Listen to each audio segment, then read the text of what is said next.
इस देश पे कई सालों तक चंद्रगुप्त से लेकर अशोक तक राज किया। चोल वंश, पोल वंश, ढोल वंश, मोल वंश, पता ना कौन कौन वंश इस देश पे राज किया और अत्याचार किया। 800 साल मुगलों ने हिंदुओं पर अत्याचार किया। 300 साल अंग्रेजों ने इस देश पे लोगों के साथ अत्याचार किया। अब पता नहीं अत्याचार इन सबने किया और कब अंबेडकर जी को और अंबेडकर जी के पूर्वजों को ब्राह्मणों ने पानी पीने नहीं दिया। और यही कुछ लिब्रांडुओं को भी अभी भी ब्राह्मणों ने पानी पीने नहीं दे रहे हैं। और इन्हीं लिब्रांडुओं के जुबान से आजकल निकल रहा है कि पूरे देश की संपत्ति वक्फ बोर्ड की है। अरे पगला, तो पूरे देश की संपत्ति जब वक्फ बोर्ड की है तो ये कुआं ठाकुरों के पास कैसे चला गया?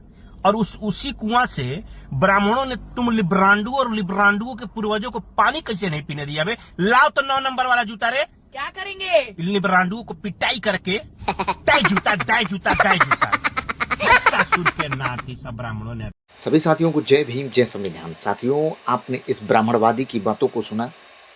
ये बड़ा ही सातिर है दोस्तों। ये तुरंत ब्राह्मण बन जाता है, जबकि ये है ब्राह्मणवादी।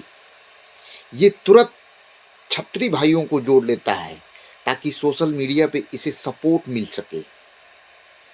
और सोशल मीडिया पे आकर के डॉक्टर बाबा साहब के बारे में गलत बोलना, संविधान के बारे में गलत बोलना और जितनी भी ऐतिहासिक चीज़ें हैं जो किताबों में लिखी हुई हैं, उसको ये तुरंत ये झूठा है, वो झूठा है, ये भी गलत है, वो भी गलत है, सब गलत ठहरा देता है। जैसे इसने अभी कुछ दिन पहले कहा था कि संविधान बाबा साहब ने नहीं लिखा, वो संविधान लिख ही नहीं सकते थे, और जो है उनकी डिग्री झूठी है, वो कोलंबिया विश्वविद्यालय में गए ही नहीं थे। ये सब ये बोल चुका है सोशल मीडिया पे कि ये सब झूठ है। इस तरह का ये वक्तव्य देता रहता है। तो अभी ये बोल रहा है कि मौर्य काल से लेकर के जो सम्राट अशोक महान और जितने भी हमारे देश में राजा हुए हैं, उन सभीयों ने देश के लोगों के साथ अत्याचार किया। तो मैं तुझसे पूछना चाहता हूँ, जातिवादी कीड़े, कि तो फिर तू कैसे बच गया? जब सभी लोगों ने, सभी राजाओं ने अत्याचार किया, तो फिर तू कहां से बच गया? और ये बोल रहा है कि अंग्रेज, मुगल और इन सभी राजाओं को गिना रहा है कि ये लोग इतने इतने सालों, 100 सालों तक राज किए देश में। तो फिर मैं तुझसे सवाल पूछता हूँ कि जब तुम्हारे जैसे जातिवादी, तुम्हारे जैसे जो मनुवादी, तुम्हारे जो पुरखे थे, वो लोग जब मौजूद थे इस देश में, तो हमारा देश गुलाम कैसे हो गया? मैं बताता हूँ, तू बता नहीं पाएगा और तू बोलेगा भी नहीं इसको। मैं बताता हूँ, इसलिए कि तुम्हारे जैसे जातिवादी लोगों का ना कोई देश होता है और ना ही उनकी कोई जमीन होती है।